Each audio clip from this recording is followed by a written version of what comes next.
অযথা দৌড় দিবে কি খাও, কিছুই হইবে না। দেখলাম না, এটা বাইরের মানুষ হলে আমরা ডাক্তারই না। এই আজ পর্যন্ত শুনছো কোনোদিন বাংলাদেশের কোনো ডায়াগনস্টিকে যাইয়ে কি করতে পারবে? কিছুই হইবে না। খালি করতে পারবে ডাক্তার, বুঝলে কিছুই হইবে না। আর সারা তদন্ত সিভিল সার্জন অফিস থেকে। আরে বেটা civil surgeon office, civil surgeon যে বন্ধু বেটা চালাই আমরা, তুই এই সেই গিয়া। আমার শ্বশুর হয়েছে তোমার বরিশাল বিভাগের ড্যাবের জয়েন্ট সেক্রেটারি, এবং সে নিজে বিভাগীয় ডাইরেক্টর রে বন্ধু চেঞ্জ করে।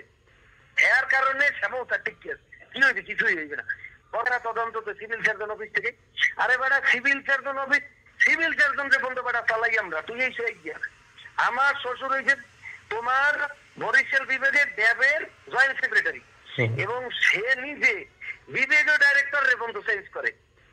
এর কারণে শ্যামতা ঠিক আছে, কি হয়েছে? কিছুই হইবে না। বর্তমান সিভিল সার্জন আওয়ামী লীগের লোক ইয়াল টুটে করার কিচ্ছু না ভাই। উনি যদি হারাদিনও আসে কিছুই হবে না। কারণ কি জানো, এটা একবার 100% রিপোর্ট সঠিক, কোনোভাবেই কথা। কিন্তু আমি চাইছি এইগুলো কাদা তুমি চিন্তা করো, অযথা দৌড় দিবে কি খাও, কিছুই হইবে না। কেন হইবে না আমি তোমার বলি। কারণ প্রথম কথা হইল এসো টাইটা নর্মাল ভাবেও একটা মানুষের ক্ষেত্রে তোমার ভেরিয়েশন করতে পারে। পিছনে যদি তারও এসো টাইটের বাইরে থাকে, ও কথা বুঝছো, তাহলে রিসেন্টলি যদি তার অ্যাগ্লুটিনেশন হয়, তার বেশি শো করতে পারে। এটা ম্যানুয়ালি করে, এটা হাতে করা হয়, কিন্তু নরমালি ভাবে জমাট বাঁধবে, রিপোর্ট ওইভাবে দিবে। পরিমাণে বেশি হবে, পরিমাণে বেশি মার্কিং হবে। কথাটা বুঝছো, যে ডিরেক্ট কিন্তু মেশিনে বের হয় না। আমি কথাটা বলতে পারছি। এখানে যে রিয়েজেন্ট ইউজ করা হয়, রিয়েজেন্ট যদি সার্চ করে এবারে 1 নাম্বার রিয়েজেন্ট। আরিফের সাথেও কথা বলছি, দেখছি, কিন্তু এইটা মানে অন্য মানুষ হইলে, অন্য কোনো মানুষ হইলে আমি বলতাম কি জানো, যে ভাই করার যা করার কর, ওটা নিয়ে আমার মাথা ব্যথা। কিন্তু এইটা নিয়ে যদি আমরা দৌড়দৌড়িও করে অবস্থা কিছুই হবে না। বরঞ্চ ওরা আসলে আমি নিজস্ব মানুষ একটা বই একটা সমাধানই করতে পারবো। কথাটা বলতো যে ওরা দুইটা পরীক্ষা করাইছে, যদি 2 টাকা খরচ হয় সেটা আমি ডায়াগনস্টিক দিই। ডায়াগনস্টিক তো মালিক আমি একা না, নাকি? আমি ওই ধরো এখানে একটা পরীক্ষা করতে 2 টাকা খরচ হয়েছে, প্রটোকলের যে করতে 2 টাকা খরচ হয়েছে, 2 টাকা লওয়াই আমি ব্যবস্থা করে দিতে পারবো।